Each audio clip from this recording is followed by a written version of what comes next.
don't know who I am. My day job is I'm an attorney, and I've been asked to do the sensitivity training for the division this year. So what is sexual, and it's about sexual harassment, and sort of things for you, what you can do if you are being harassed, what you can do if somebody in your group is harassing someone else in the group, and how to recognize when that occurs, and then also your own personal conduct. What is sexual harassment? The law defines sexual harassment as any unwelcome attention of a sexual nature that adversely affects a person's environment. This can include via social media and can potentially occur from the time of registration to awards. This last part's not in the law, but this is what we want you to think of as Ed staff members. From the moment you get to an event on Friday morning, Saturday morning, till the end of awards, you are an employee of PSIA-C. You are held to a higher standard, and that's not just your conduct, but as well as controlling your group.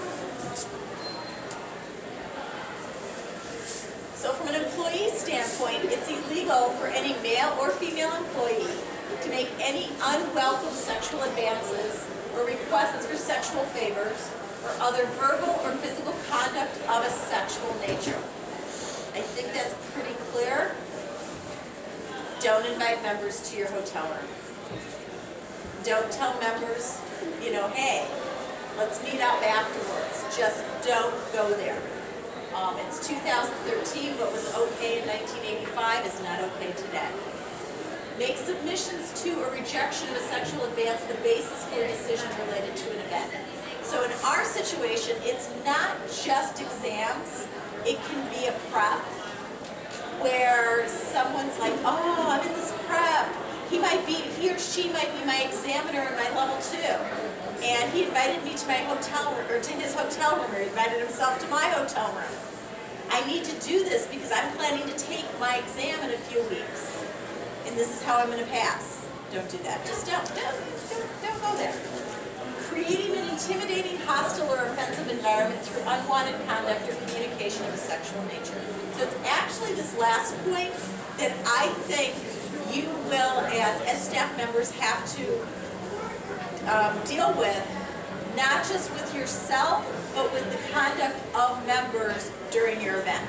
So do I really think there's Ed staff members inviting other members, attendees of events to their hotel room? Probably not too many.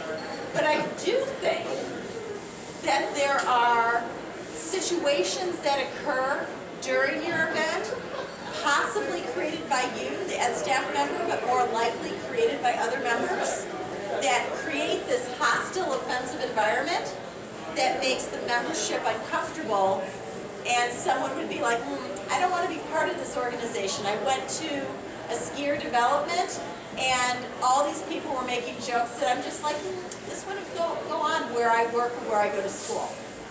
So let's talk a little bit more about that. So sex role stereotyping, comments about men or women skiers, comments about young or old skiers.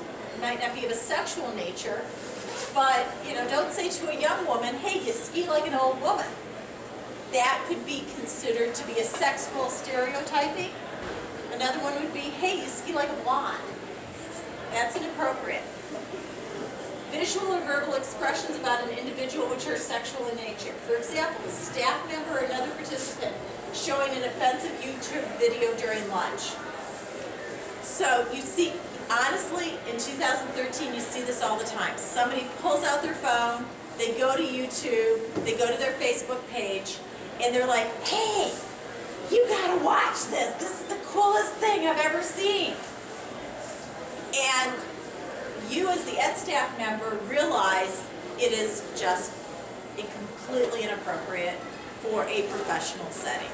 It's something for two guys in a bar by themselves, but yet it's being pulled out at an education event. As an employee of PSIA-C, we do expect you to say to those guys, like, hey, cool it. And ideally, you don't do it just by yourself. You say, John, come, we got to talk to Peter here. He pulled out that YouTube video. can you just listen to me when I tell him that he shouldn't do this? And the same is true if something happens on the hill, on a chairlift. Do it with someone else in the event who you consider reputable, and that can be anyone, but who's not part of the conduct, and say, hey, Peter, keep your phone in your pocket, okay? Unless you need to make a phone call. Peter, you're okay. You're okay. You're so offensive.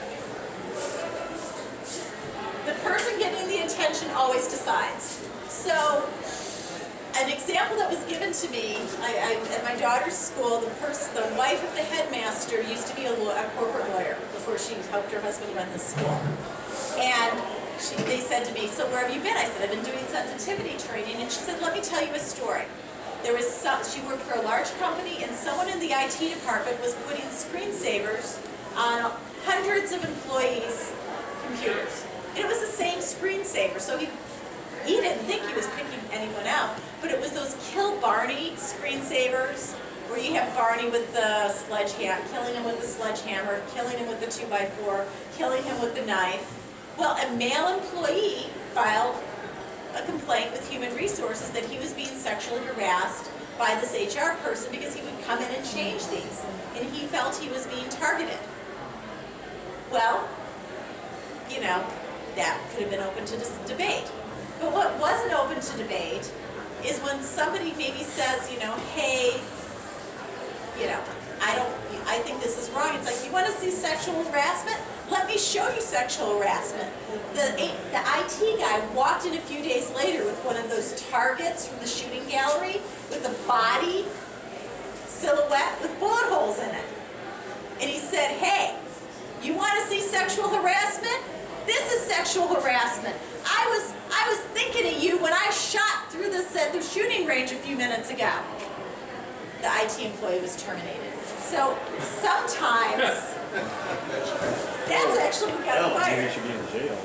The person, now everyone's listening like, well, those Kill Barney things, they're not really that bad. It doesn't matter, because it's the person who's receiving it or who's hearing it who makes the decision. And if once they've said, hey, I don't like it, you know, there's things that we say and do, it's like, okay, you know, different people might think different things. Barney, hundreds of people didn't think Barney was offensive, but this one employee did. So it's time for you to go like, hey, you're right, done. Not say, you think that's offensive? Here's my room key. Don't do that, okay? Does everyone kind of understand? Don't make it worse, okay? So if you are flirting and the person does not respond, stop immediately. No one here should be flirting with the membership during an event, but it's likely going to happen, and we all know it's happened in our groups, where someone's flirting with someone else. They're like, hey, sweetheart, I think you're really good looking. And she doesn't think it's really good looking, and she comes to you and says, hey, you know, John here is just, he's all over me. And it's like, you shouldn't say, hey, you know, John, oh, I know John, I've known John for 30 years, he's just flirting. No, you need to go to John with someone else in your group and say, hey, John, she's just not interested, and shut that down. Because by not doing so, you've created a hostile environment during your event for that member who's, you know, John's a nice guy, he's a great guy, but she's not interested. Maybe she's married. Maybe she's in a relationship. Maybe she just doesn't think he's that great looking or that funny. Doesn't matter. As an in-staff member, you need to control that. Oops, I think I just skipped one. There we go. Members harassing staff.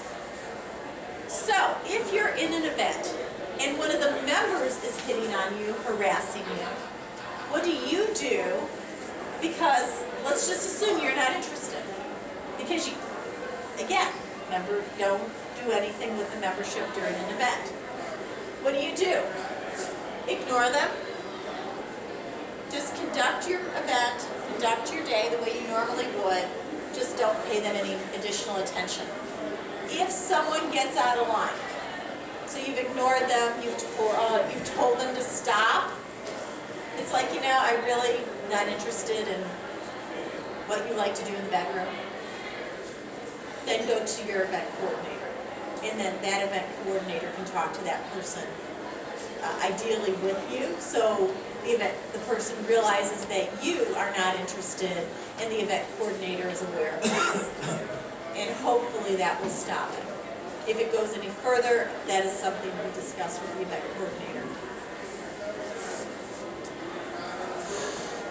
Members harassing other members